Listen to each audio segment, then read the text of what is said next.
Hello again. Okay, hope you served yourself that hot cup of cocoa. Because it is time to celebrate Nigeria at 65. Yes, it's a big one. The federal government decided that for this year, the theme of our celebration is all hands on deck for a greater nation. Yeah. That's the theme for the 2065th anniversary of our independence. Now, the whole idea is that the theme underscores the importance of unity, collaboration, and patriotism in driving national progress. So, as we commemorate 6 decades plus of nationhood, we'll explore ways to consolidate past achievements, pursue loftier goals, and see how far we can go under the current administration's agenda.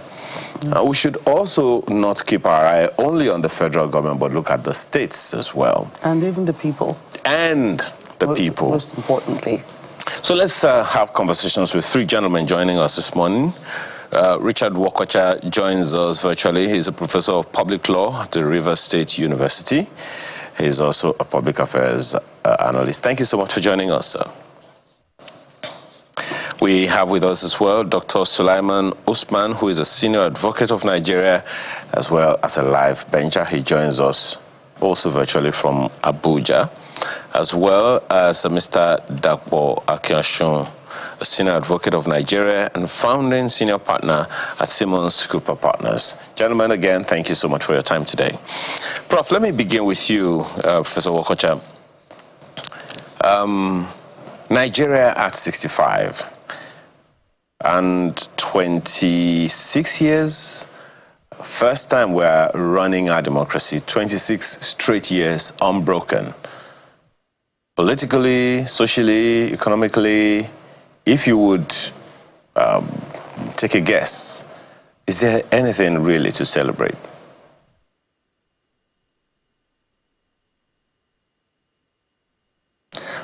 Professor Wokocha, that's for you, if you can hear me.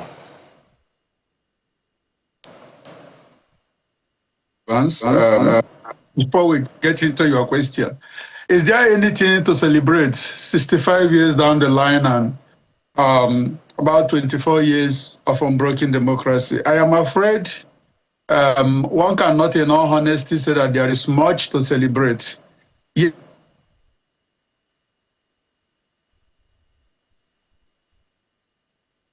Oh yeah. I think we're having some kind of a glitch with that network, but I know that we'll be able to get Professor Wokocha back. Dr. Usman, if you can hear me, can you speak to the same issue? Is there anything to celebrate 26 years down the line? This is not 2025 now, and we've been at this Fourth Republic since 1999, and we have done 65 years as a nation. We have not divided. What are your thoughts? Well, by way of introduction, on October 1st, 1960, Nigeria emerged from British colonial rule as a sovereign nation full of promise, endowed with vast natural resources, rich in cultural heritage, and with the hope of becoming Africa's giant in every respect. At 65, Nigeria's journey has been a tapestry of triumphs, trials, and transition, an unfinished story of resilience and possibility. So we cannot say that nothing has been achieved. There has been a lot of gains on the political side, apart from the independence, though we underwent the dark period of military rule and civil war. But afterwards, at least since 1999, we have had uninterrupted democracy and constitutional democracy. So most of the objectives of Nigeria, national objectives, in terms of free and democratic society, in terms of a land full of opportunities for citizens, have been realized. But Nigeria is still facing myriads of problems, fundamentally economic problems and social problems. And part of social problems. Yeah, let me quickly take the opening comments of Mr. Akinyosho as well. Same thing, same question. Should we roll out the drums? Now, it would seem like the only thing the federal government is concerned about is us just getting to work. But occasionally, we should, when we reflect on our nation, how far we've gone. You've heard the opening comment of Professor Wokocha in Port Harcourt. You've heard the opening comments of Dr. Usman in Abuja. What are your thoughts, Mr. Akinyosho?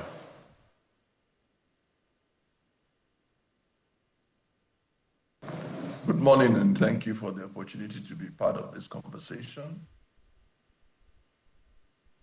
Okay, Nigeria has come a long way, and as a young man, I remember that I could travel the length and breadth of Nigeria freely. Would get up in the middle of the night when I was in the university and come from Ife to Lagos without any worry about security. The roads were much better. You could be certain then that if you entered Lagos-Ibadan Express Road, it was a maximum of a 1-hour journey. But over the years, many of the infrastructure are not what it used to be. Security is very shifty now. I mean, now I would find it hard to do any night journey at all. Talk less of to places I don't know. Then we do bus rides. But there is some cause to celebrate. Nigeria has moved forward in terms of communication, which is a worldwide thing. At least we are not left far behind. But at the same time, I believe that there is a lot more that needs to be done to get us to where we can be or where we should be as a nation. Almost certainly. Well, Jacques also has questions for you, gentlemen. Right, so at the United Nations General Assembly yesterday, Vice President Kashim Shettima spoke boldly, made bold statements about Nigeria being in a position to make or mar the trajectory of global growth. That is actually a bold statement on the part of Nigeria. It was made that statement on the sidelines of a meeting on education. Right. So, how do you think the effective leadership in Nigeria, the role of effective leadership in Nigeria, what kind of role do you think it can play in actually shaping the country's nationhood and development trajectory itself, particularly in addressing issues of insecurity, corruption, and infrastructure delay, if it, can actually make or mar the trajectory of global growth? This is to Mr. Akinyosho.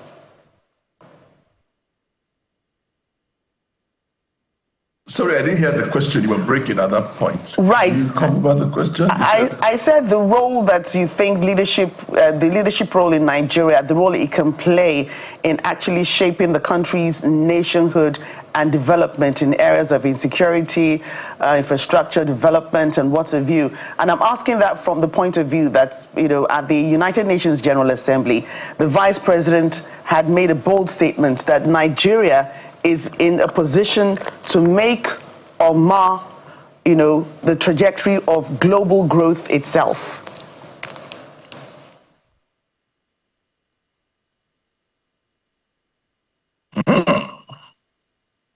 I didn't catch that, but what I heard is how can we or how can Nigeria improve on the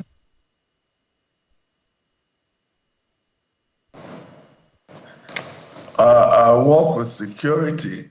I think there was a hint dropped by the president during his manifesto, a stretched thin. The first thing we need to do is upgrade the level of security personnel we have. We're under-policed. From the records, there are only about 300,000 policemen. Whether that record is correct or not is another matter entirely. But we need to, for an 80 million population, I believe we can increase the number of police security personnel in the armed forces generally. I think the president had hinted at engaging about 50,000, but we need to have more graduates and train people join around.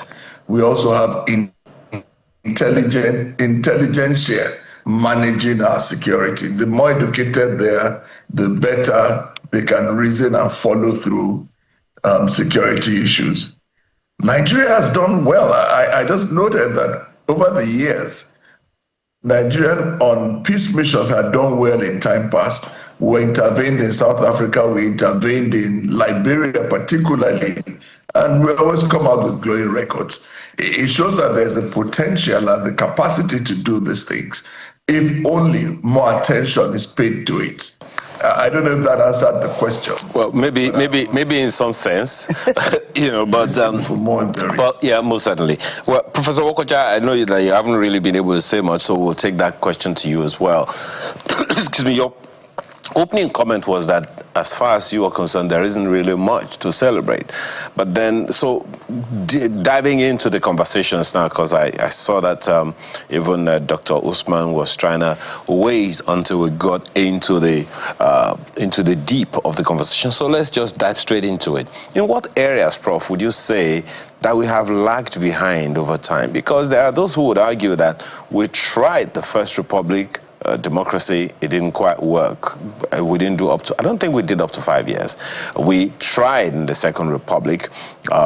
We didn't do up to 5 years either. The Third Republic, I don't even think we got off the ground, at all. But we've done 26 years now. And so if you say we haven't made progress, what are your thoughts? What have we missed, or what are we missing?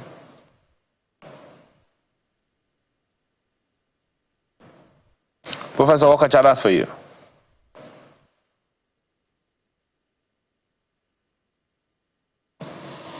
Oh, okay. Yeah, I think you compare the past with the present in determining how far we have come. First, we are a key player in our region, and if we have to say we have done well, we must look at where we are coming from and reach the conclusion that we have made improvement in our journey towards our destination. I am afraid that if we take it on each of the headings, we cannot boldly say that. Yes, on the international scene, where we have had opportunities, we appear to have managed ourselves well in those environments to come back with praises and all of that. But I think there is a jinx about managing ourselves at home, and that's where, for me, the problem lies. Whether you're talking about the economy, whether you're talking about security, whether you're talking about power, all seem to have been bogged down by something that is internal. And it will appear to me to be wrong and unbridled politics. So I think if we are measuring from the past, one cannot proudly say that we have made a lot of progress. It's, for me, doubtful whether we are actually on the road we set for ourselves towards the destination that we are looking at achieving. At the moment, one cannot with pride say that there is too many indices that are pointing downwards. Okay. For one to be able to hold that but Prof, position. I love the fact that you mentioned, you said where we are coming from. And when you also say that a path we have chosen for ourselves, that's where my question is, Prof. Because there's been this whole discussion, this whole challenge about whether there is a Nigerian vision with which to measure progress. There are those who are wondering, what is the Nigerian vision? In Dubai, for instance, people knew, those who knew what Dubai was in the 80s would also always point to the fact that there was a visionary leadership. There was visionary leadership. People are citing the example of Singapore. Where was Singapore in the 70s? But they also talk about the fact that there was visionary, not just leadership, but visionary leadership, Prof. People would always look at the US, look at some of these other nations, and say that they had a trajectory towards which they were going. But the challenge that a number of people, who have had conversations around this have come up with is, question, what is the Nigerian vision? Because if we don't have that, how will we know how far? If you are going to Port Harcourt, for instance, you know how many kilometers you have to travel. But if you don't know where you're going, how can you know how far you've gone? Prof, that's for you again. Yeah, there is some bit of technical challenge, but I think I got a good part of the questions the question that you have asked. As I said in my last response, to measure a movement, you have a starting point and you must.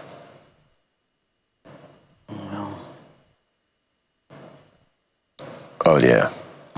We have to get that back. But I know that, Dr. Usman, you heard that question as well, that question of national vision and visionary leadership. Do you think that was or has been a challenge for us? The challenge for us appears to be lack of clear direction that we are headed to. Each government may say, yes, this is where we are going, this is what we want to do. But okay, I think we're having a bit of a challenge with Prof, but Dr. Usman, if you can take that question, sir. Hello, Mr. Ayo. Yes, go ahead. I can hear you. Can you hear me? Well, if I can come in terms of economy, there were some gains, though there are major challenges since the removal of subsidy and the floating of the naira. But gains that Nigeria as a nation has made in that sector, telecommunication, fintech, and there is now also a recalibration and rebasing of the GDP, and that has shown a little promise that if other aspects are fine-tuned, the economy will work strong. In the last discussion you had this morning, you were discussing about the Dangote refinery, the ability of the refinery to ensure that we don't have queues in our fuel station, and the prices of petrol have started coming down. That is also a gain. But government need to do more in terms of real efforts to ensure that macroeconomic policies are gotten right. Once that is done, the other areas of security where we have more challenges can also be curtailed, not necessarily through the involvement of security agencies. From my experience and my understanding of the nation landscape, all the areas in the northeast and northwest where we have banditry and Boko Haram, we also have water resources. We have dams. We have rivers. I'm sorry to break the conversation, Dr. Usman, but the question is that of the challenge of visionary leadership. We don't seem to have it. That is why, for many Nigerians, it is difficult to measure our progress. We can't hobnob on areas that are working and ignore some others, if you understand what I mean. So if we have a challenge in the area of visionary leadership, what is that challenge? As Dr. Wokacha said, Professor Wokacha said the other time, if we don't know where we are going, we can't know how far we've come. Now, 65 years down the line, and I like the fact that you said that we had governments before independence, but now we've been governing ourselves for 65 years. So what is the Nigerian vision is a question a number of people are still asking. The major challenge really of the nation is visionary leadership, because we can compare with the performance of our heroes past and some leaders, especially from where I came from. The performance of some of our governors, especially Governor Shokangia, up to the present time in my state, has not been replicated by successive government, even though there have been progress. So once we get our act right in terms of leadership, and it's not visionary leadership that we don't have, like absence of visionary leadership, but the leadership recruitment process, both in terms of election and in terms of presenting or nominating people for appointment. Current leadership, unlike our leaders of the First Republic and the ones that follow them afterwards, tends to give emphasis to people that they can control. It is more selfish, it is more personal than really putting people that can turn the country around. We have a lot of human resources in Nigeria in all aspects that can turn the country around, that have their ideas. But for those that control and call the shots presently, to allow a selfless process of leadership recruitment in terms of both election and appointment, that is where we are getting things wrong. And on the side of the electorate, because of the way the democratic system is being manipulated, presently, if you don't have money, you can't even aspire for public office.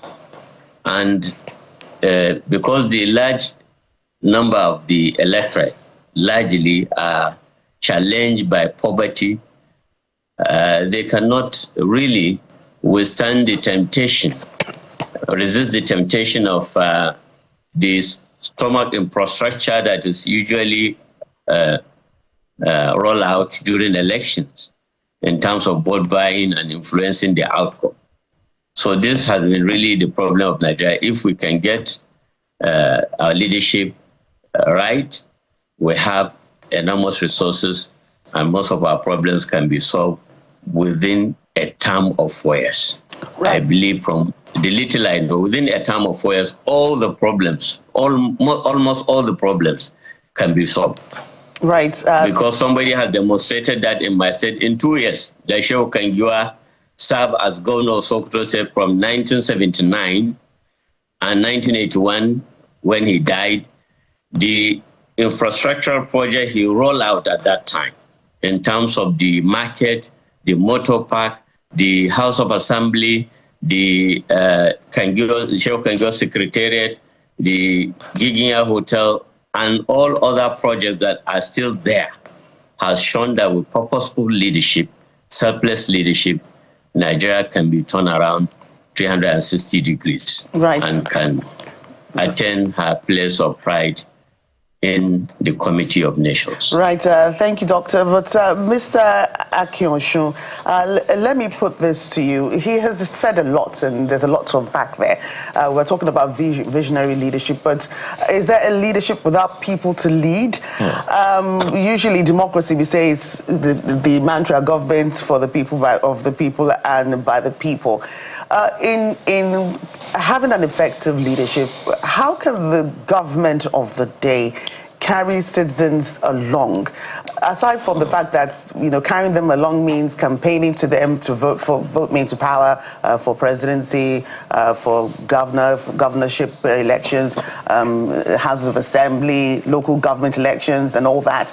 But how can, you know, the government really engage citizens, be creative in engaging citizens and carrying them along in this leadership journey so that everybody is working together and we can have an all hands on deck situation, which is, the theme of the Nigeria at 65 commemoration.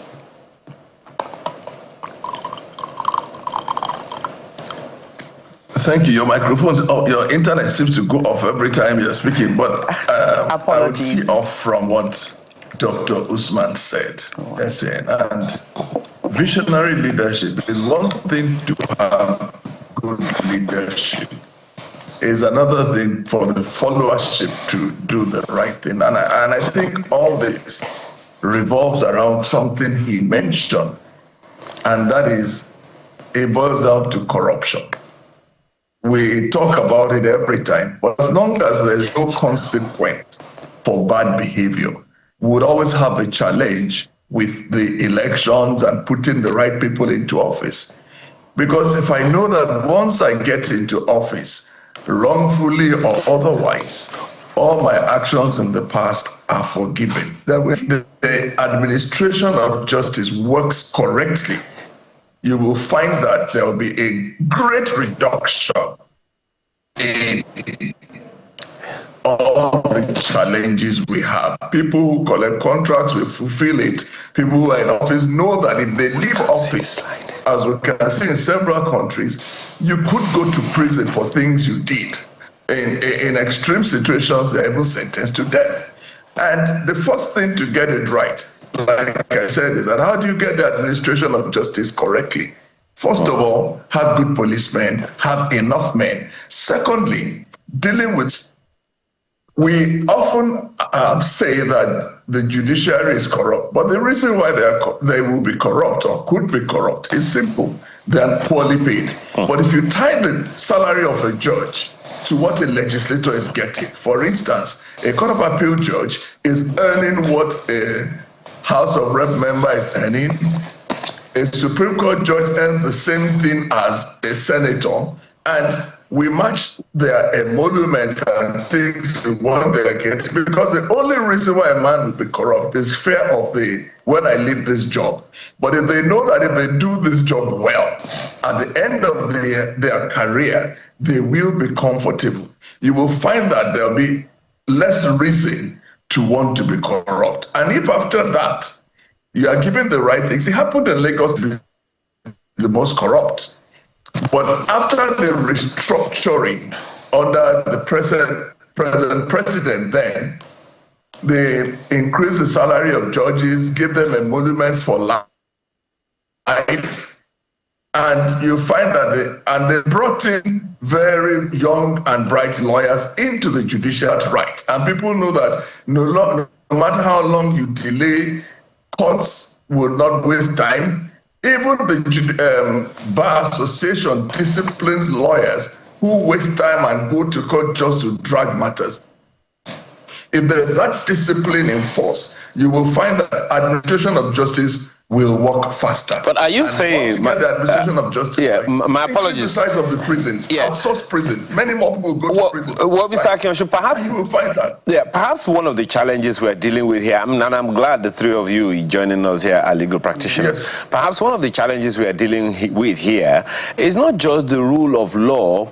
It's in the administration of justice itself, which has, one might say, bedeviled us for quite a while. Professor Wokocha raised an issue earlier about the substance of all of our conversation being the challenge of politics. Largely political. That's so. If you are there and you can hear me, how do we remediate that? How do we reverse that trend where our politics is the problem of our polity? Because if we are talking about leadership, talking about making progress, talking about all hands on deck, and talking about what Joke, my colleague here, just mentioned. Go ahead, sir. Yeah. Now, I think the entire process of politics is a complex one, and it's naturally designed to be complex because you are dealing with a vast space a vast territory that has different and complex people. And so rules are strict. Ideally, rules are strict for recruiting people into the public space. If the question is, how do we ensure that both the way we play politics and government policies reflects the will of the people and can move us forward, then you must go back to the issue of the operators. Leadership recruitment is key. If your goal and the destination to... Wow. Oh dear. Which you are heading is effective government leadership recruitment process. As Doc has said, the leadership recruitment process at the moment is not what it should be. Those responsible for recruiting appear to be more interested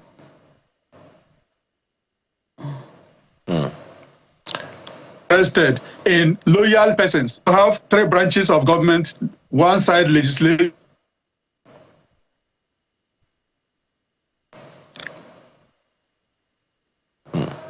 We definitely have to do something about this network, Prof. I promise you, we definitely have to do something about it, because I know your views are usually very, very probing of our system. So, Dr. Osman, let me come to you on that. The leadership recruitment process, it has been some kind of bane over time, and I don't know if you will agree with that. You have also just spoken to the fact that there was a governor in the Second Republic that did amazing work. There are those who still reference the Second Republic governor in Lagos also, by the way. I would personally reference the governor of Oyo State in the Second Republic, because I am one of a few people who benefited from the free education policy of the government of the day in Oyo State at the time. So yes, but then we can't go back to 1979, Dr. Osman. We have to stay where we are and look forward.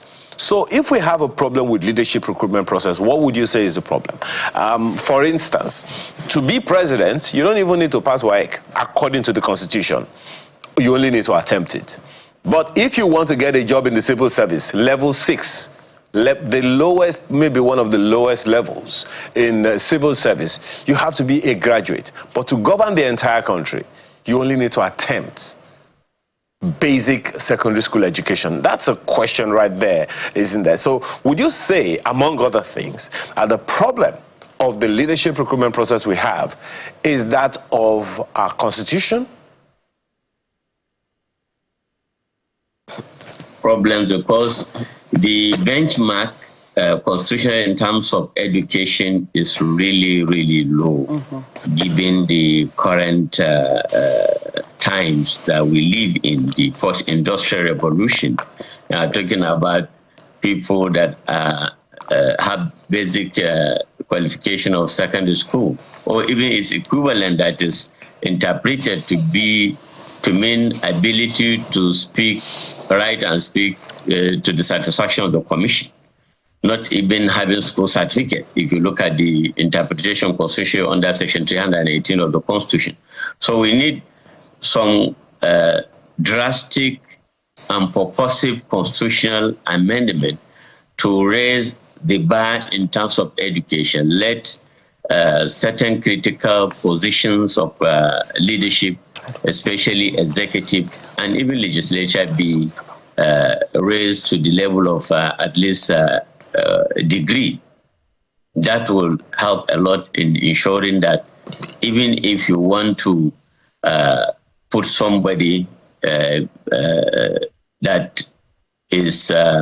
can be controlled, at least with more education, the tendency for the person to be manipulated will be reduced to the barest minimum. And then the aspect of electoral reforms also, we still have not gotten it right with electoral reforms.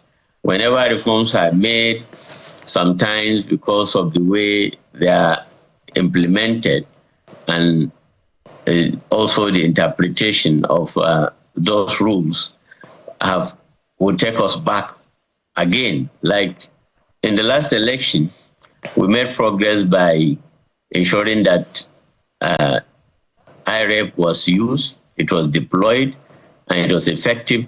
But most of the elections that were returned were from manual collation of results without comparing on what is on the IREP. And then when the matters went to tribunals, the courts decided that that is not incumbent on INEC. INEC can decide to rely on manual transmission and collection of results.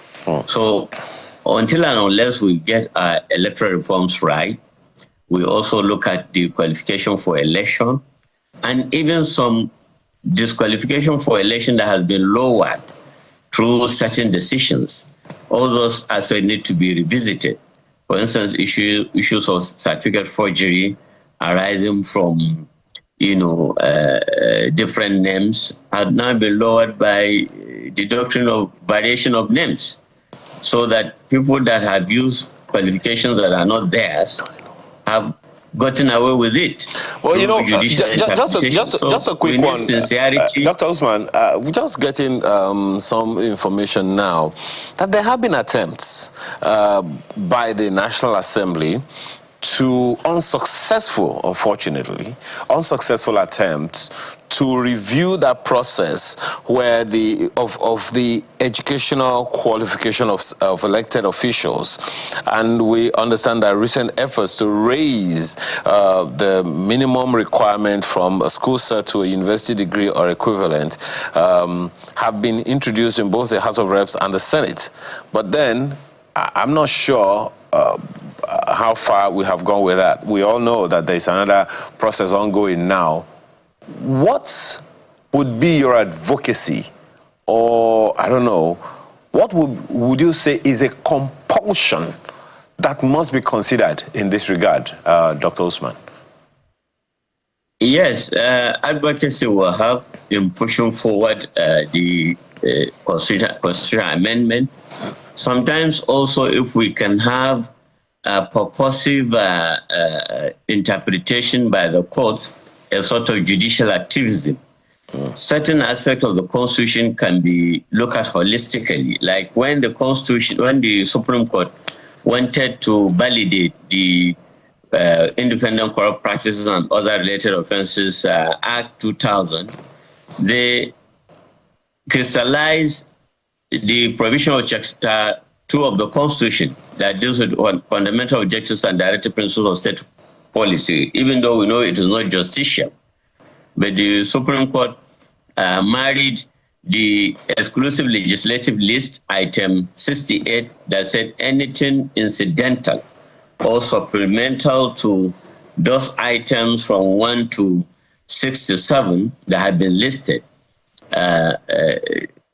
is a ground on which the National Assembly can activate the duties of the state under Chapter 2 of Abolition Corruption to enact the Corrupt Practices and Other Related Offences Act. So if we can have such kind of purposive interpretation in areas where there are deadlock in the National Assembly because of self-interest, because members that are there, a lot of them, if the bar is raised, will feel threatened because they may not come back. So they'll rather, not support that provision than allow it to go scot-free. Okay, just a quick one. Nigerians have been complaining about our constitutional structure. There are certain provisions of the Constitution that really are difficult to amend. And it also goes back to the politician, unfortunately, Dr. Usman. But let me quickly ask Mr. Kiosho this one.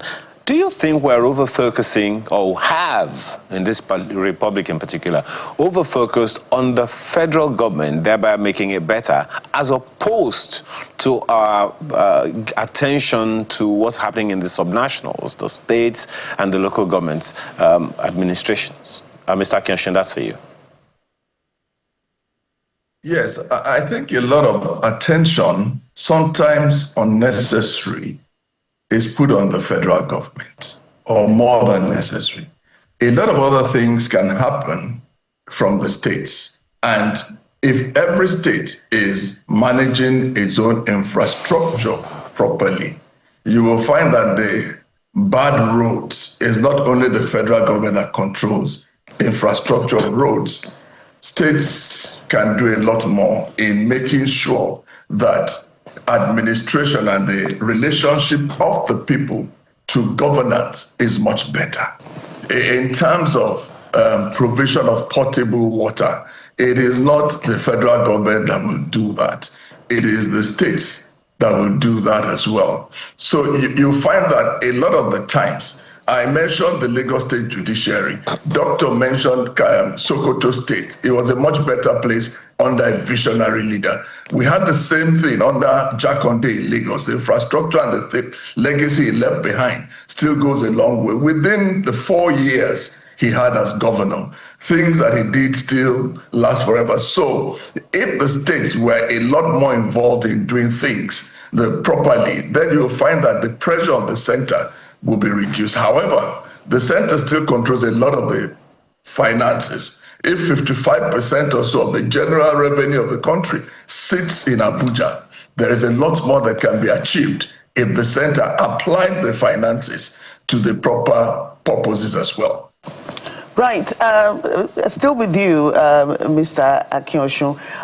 There seems to be, a lot of talk about, something you just said, a major focus on the government at the center to do a lot of things. But in actual fact, people need still, if we want to take a look at, development in Nigeria, where we're coming from, how far we've come, what we still need to do. A lot of things has happened in recent times, like, for instance, the new law that frees up local governments to do their things, to have their own monies, to control whatever aspect of governance they need to control. There was a lot of, fisticuffs fights here to ensure that that doesn't happen. But hey, the current administration has ensured that that happens. So, and we need to begin to ask questions. I know states control education in some parts. Local government has aspects of governance that they can control. So if everybody does their part, doesn't that mean that we can actually begin to see the development that we should be seeing? Another aspect is, the call for state policing. If every state has their own police infrastructure and they can police their states as they should, then maybe insecurity will come down a little bit. So can we begin to look at these, three arms, three levels of government to now, before we start asking the question, are we developed? Are we going backwards? Are we moving forwards? Because if everybody does what they're supposed to do, and then we now come around every year to look at how far Nigeria has gone, maybe Nigeria 66, for instance, we can say, okay, this is what we've done and this is how far we've come. And then everybody is responsible for what they're supposed to be doing. I'm not sure. Okay. Well, let's see if Dr. Okacha will be able to take that as well. Well, I think your technical, the technical situation is quite terrible. I did not get over 60% of what she was saying. But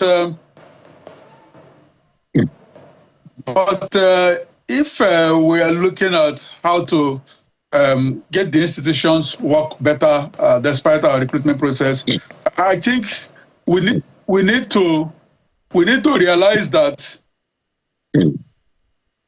the recruitment process determines how effective the institutions can be. The ideal goal everywhere is that institutions that have been established should be effective and independent.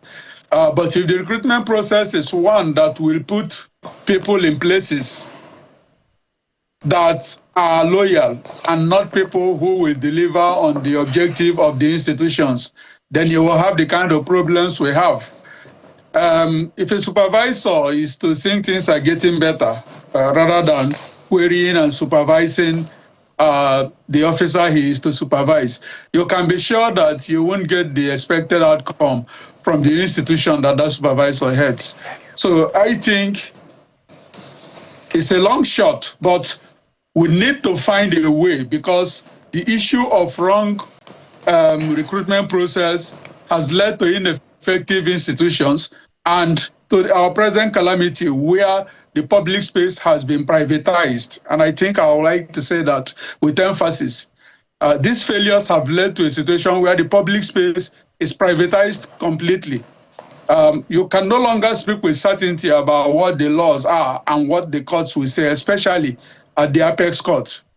You cannot with confidence teach that now or say that.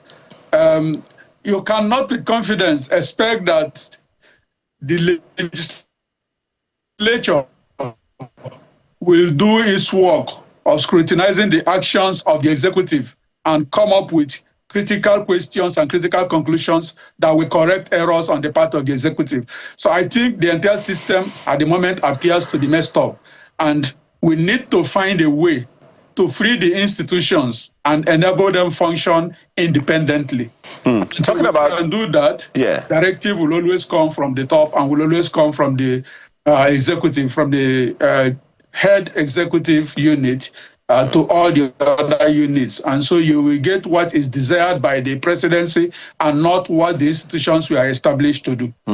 Talking about institutions and allowance to do what they're supposed to do, Festus Akimboyewa is he sent a message about 30 minutes ago on X, and in part, it says there's no reason why we Nigerians should not celebrate Independence Day, even if it's only to honor the sacrifices of those who fought our independence. But he now said this: the fact that we are still united and making steady progress calls for more celebration.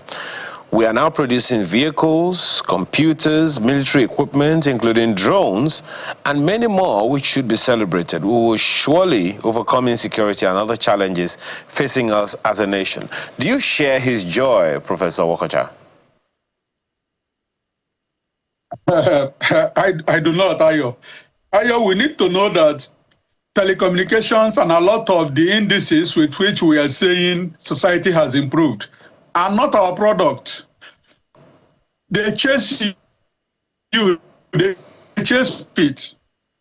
They are traversing the entire world. Even if you hide in your village, they will come and advertise and you will buy.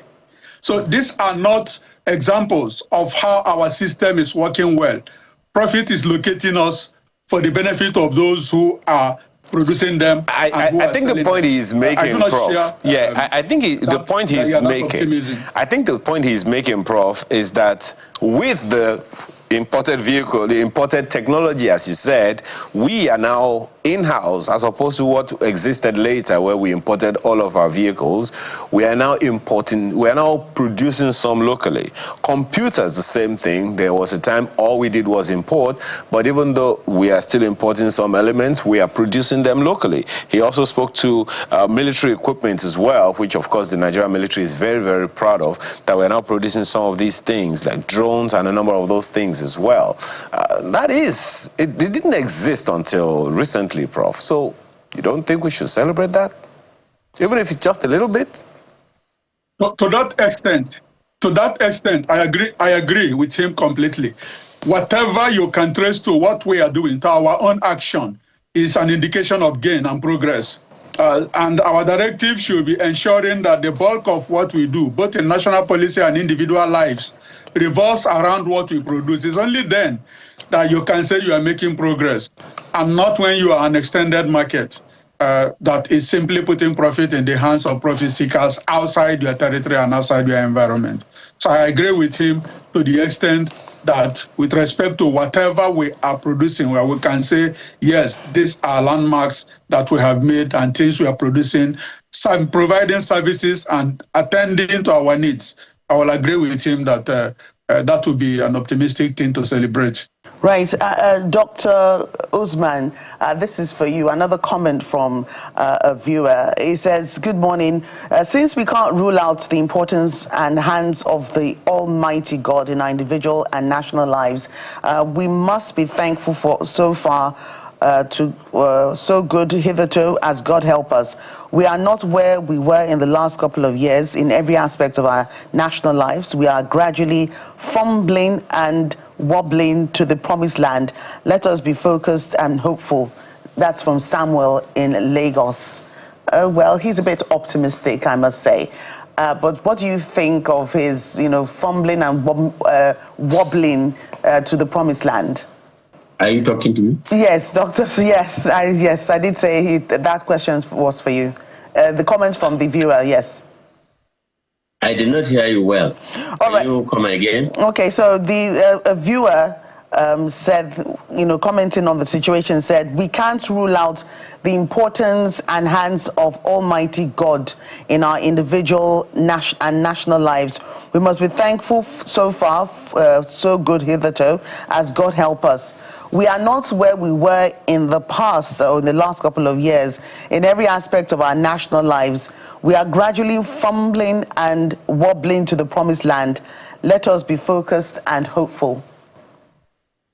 There's still technical glitch. I cannot hear you well, but it appears as if you are asking of a way forward out of our current problems. And if I may say so, at 65, Nigeria stands at a crossroad, and to fulfill its destiny, we must look at our democratic journey also. We must strengthen the democratic processes in terms of election that we mentioned, leadership recruitment, to have purposeful leadership, visionary leadership that has the interests of the nation at heart. We have to also ensure that we revive the economy by doing more in terms of addressing infrastructure, especially working on what will directly affect the common citizen. The common citizens are more concerned if transportation is fixed, if there is food security. Once government can give more attention to this, these are things that affects the people directly. Anything that concerns transportation has to be looked at and taken care of, not just in terms of roads, but even in access to alternative means of transport, so that movement of people and goods will be made easy, and economic activity can be optimized through that method. We have to also invest in our youth, because our youth constitutes 60% of our population, especially those under the age of 30. So we need to do more about empowerment. We have to do also a lot in terms of promoting unity, because at the national level, sometimes we are bedeviled by nepotism. We are bedeviled by looking at certain indices that are not really neutral indices. Like sometimes you look at where a person comes from, not what he can offer. We need to do more on that. And one way the nation can benefit from that is to overcome our tribal prejudices and religious prejudices that sometimes becloud the reasoning of leaders in terms of decisions. In the place where I come from, the Caliphate, we have a model that was put in place by Sheikh Usman bin Fodio. When he came in, what he did, unlike what others do whenever they bring change in an environment, make sure that they force their language and culture, and the people adopted Hausa as a language. He encouraged intermarriage between Hausas and Fulani. That is why in the north today, you hear people talking about Hausa Fulani. There are more Hausa Fulanis than Hausas, stricto sensu, or Fulanis. So if we can do something like that at the national level to promote national unity and integration, for government to come up with programs to, incentivize even citizens that take to cross-cultural marriages, so that in some years to come, no Nigerian will be looked at based on where he come from. And I like, Prof, beg your pardon, Dr. Osman, I like the fact that you've already looked at the future, and that is speaking to cross-generational trajectory. So let me bring that to Mr. Akinshon. I think one of the challenges we have seen over time is in our communication, or a lack of it, with the citizens. Joke here earlier was asking about citizen participation, and you made a few comments, and I'd like you to expatiate a little further. Because the challenge here, one of the challenges of being able to carry Nigerians along, is that they don't even know what is happening. People don't even understand. People literally have to glean, scavenge for information, not communication. And we all know that information is not communication. The fact that you give me information does not mean that you have communicated with me. So how do we achieve that communication in a way that people will own the process? You are not unaware, for instance, and I hope you can hear me well, Dr. Akinshon, of a situation where there are developmental infrastructure created for the people, but the same people go vandalize those things. Perhaps because they don't even understand what this whole thing is about. No communication with them for them to be able to own the process. So how do you propose we go about communicating with the people to the point that they understand and they own the process, Mr. Akinshon? Thanks. I heard you for some thought, and I saw your empathy in asking the question. And first part of it I get is, how can citizens, how can we own the process and be a part of this? And my first response is that we generally need to be more interested in what is going on around us. Starting from voting, many of us are only interested in voting at elections if we take any interest at all in determining who leads us. But we need to backtrack a bit more and get involved in the politics. We all say it is dirty, we all say it is tough, but unless we take active participation in determining who our candidates will be, and that is by getting involved at politics at the grassroots. I know a lawyer now who left London and came back to Nigeria and says what she wants to do is to do politics at grassroots. She has gone to her local government and joined the party there. People ask her, what are you doing? Are you crazy? But she says that, look, this is what I want to do now. We all cannot sit down and complain without getting actively involved. And no matter how busy we are, if we don't involve ourselves in the selection of our leadership from the grassroots, the more people that get involved. We say those that are there are not educated, they are not, but the truth is that if the educated ones don't go, the less educated will take control. But if more of the educated are joining the fray and throwing their cap in the ring, it may be difficult, it may be slow, but we have to do that backward integration for us to be able to break away the shackles that have held us. I think that would be the first step we need to do.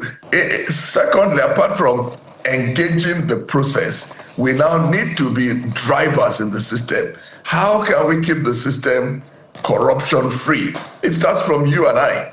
The truth is that everyone who gives or who takes, everybody starts at a point to say, if you can't beat the system, join them. What are we doing to change it? And it starts from orientation.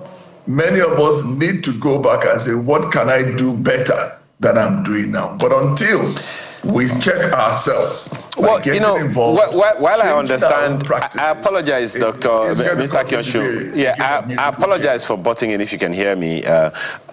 Mr. Not doctor yet, but I take the promotion. So.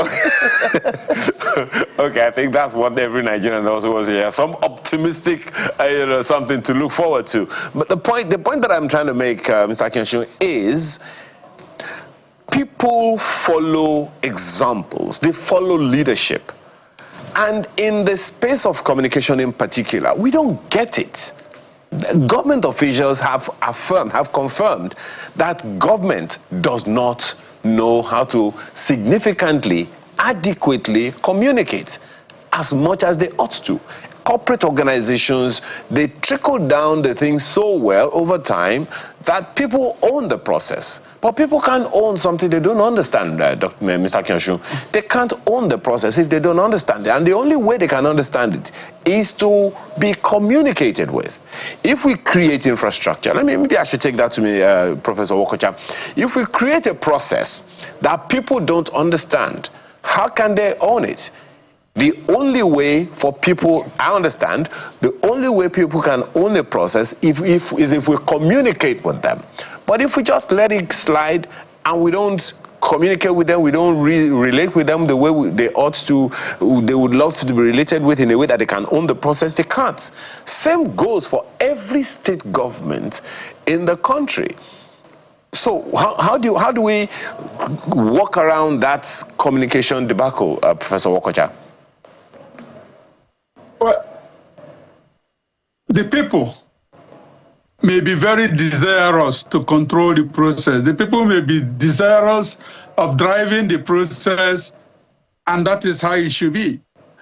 But I think we have a challenge that is beyond the people, and that challenge is in how the process is undertaken. If you ask an average Nigerian now on the way to ensuring effective recruitment process, public officers recruitment process, or leaders or leadership recruitment process, he will tell you the emphasis needs not be on mobilizing people to come and vote. The emphasis needs to be on controlling the process. Because our experience now shows that it is not how much people turn out, and it is not how much people vote that determines who emerges. But those who write the results and who control the process of writing an announcement of results. I think we need consciously to see how we can reduce human interface and interference in the political process. Reforms need to be driven towards the possibility of a full electronic process, and I've said this for the up-to time that there is no reason why you cannot have a complete electronic process. You do it with your funds in the bank and in your banking. You do it with your communications, even now in Nigeria. And there is no reason why you can't do it in the voting process or as a voting process until we can take that process away from those who are interested persons, who are in leadership positions, who appoint the officers who will carry out the process, and who determine who will sit and judge over it, until we are able to reduce their interface or interference with the process. I am afraid that people will recruit, go to the electoral places and cast all the votes they want to cast, and they will always be shocked with the result that will be announced. So I think we need to look at it from the point of our experience and lay emphasis or put more energy on the area that will make sense, that will solve the problem that we are facing. And that, for me, is, for now, possibly seeing how we can increase reforms to full electronic voting system. It doesn't mean it will be foolproof, but it will leave signatures, and it will make the process of determining whether a process has been right or wrong easier to determine if our courts will be independent and will act with public interest and not under control of some forces. Right. So, Mr. Akinshun, if I can come back to you on that, he has unpacked a lot of things about the processes in the lead up to, us getting ready for elections, the campaigning, how we select our leaders, and what have you. What suggestions do you have going forward? Do you have experienced a lot of these processes? I don't know if you've voted or not, if you've participated. Everybody has a right, to do what they want, but the advocacy is that everybody should participate in the voting process. So, in the things that you have seen in the last couple of years, how the electoral umpire has, performed their duties at the state level and at the federal level. What have you seen that you think that we can do better going forward? Maybe it's the way that the logistics of the election process is, and I think I will say the horror that the electoral officials usually go through in transporting election materials to the places where people are going to vote. Sometimes people wait for hours to get their votes in. In some areas, they don't even vote at all. And we hear people calling and say election results have been announced and all that. It seems to be such a tedious process. And people really, sometimes, as much as we say we've improved on the technology, people still do not have confidence in this election process, which some label as selection process. So what do you suggest going forward on how to make these things better?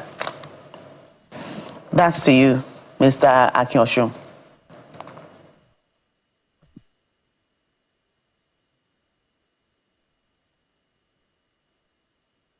Okay, we're not getting Mr. Akinyosun.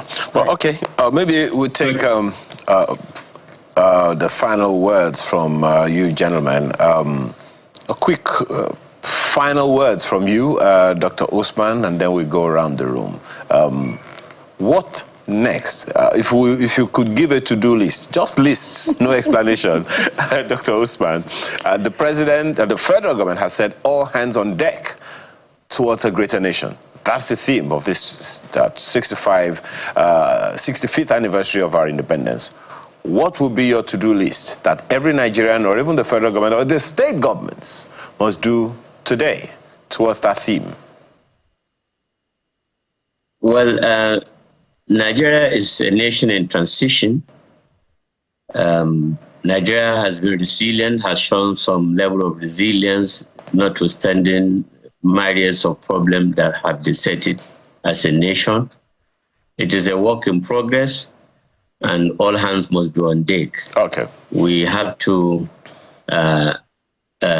improve on all aspects from the constitutional framework.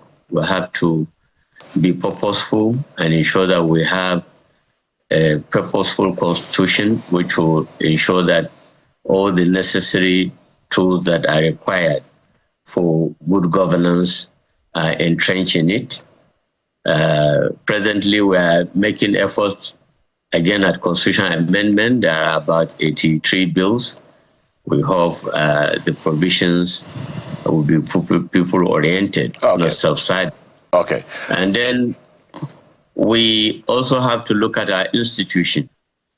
Like the Prof said, judiciary has to also wake up, because currently, given the judgments that are churning out of our courts, especially the attitude of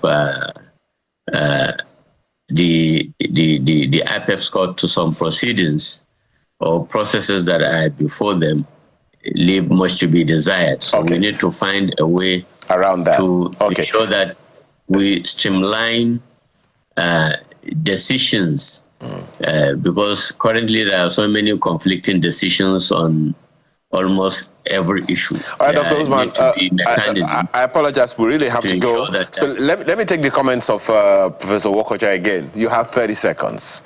What must we begin to do now towards that declaration of the federal government about how we celebrate the 65th? That's for you, Prof. Oh, okay. Thank you. I think all hands on deck is a desirable one, but the deck must be a deck, and the deck should be a place where all extended hands expect to meet a deck in which they can do what they can, play the role they can to make the entire system better. I am afraid we need to do all we can. All hands must go to the deck to decolonize the deck and deprivatize the deck, make it back a public deck where every citizen can, with all honesty, do their little best to make his country better. Prof, I think this is the direction we need to go. You're asking for a very, very big deck right there, because on the I thought it would just be a deck for, like, say, 36 governors, and then the president making 37, and maybe 38, the minister of the Federal Republic. But now you are asking for a deck of 200 million. Okay. Anyway, let me ask, what are your thoughts, Mr. Akioshun, if all hands must be on deck, what's the immediate to do for you? The immediate, as emphasized for me, is that once we need to work on our administration of justice.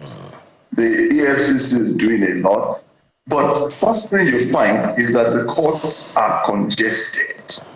I was in the Court of Appeal earlier this week. In the Lagos division only, they have almost, is it 180,000 or 3 million live cases that appeals have been waiting since 2003 that have not been heard. So the courts are loaded.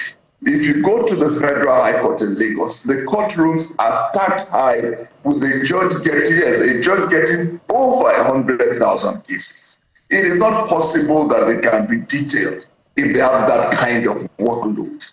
We have to increase the number of judges, and the way we'll increase judges is by making the remuneration attractive.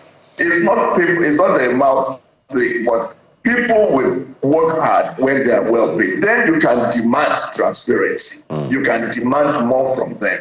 If a senator wants to bribe a judge and they're earning the same, it's not likely to listen to him.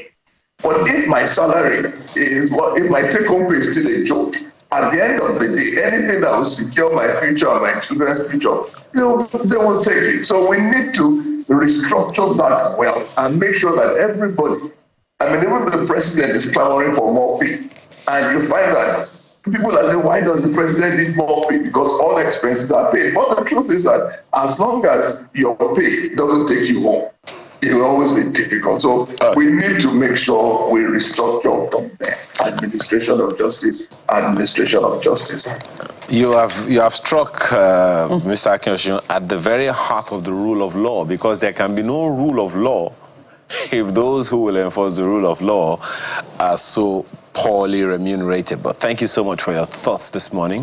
Mr. Akioshun is a senior advocate of Nigeria and founding and senior partner at Summons Cooper Partners. We've also had Dr. Sulaiman Usman, senior advocate of Nigeria and Life Bencher. We thank you so much for your thoughts, as well as Professor Richard Wokocha, professor of public law, Rivers State University. Gentlemen, thank you so much for your thoughts and your perspectives this morning. We appreciate your time. May God bless Nigeria as a fight. Amen. Amen. Yeah. So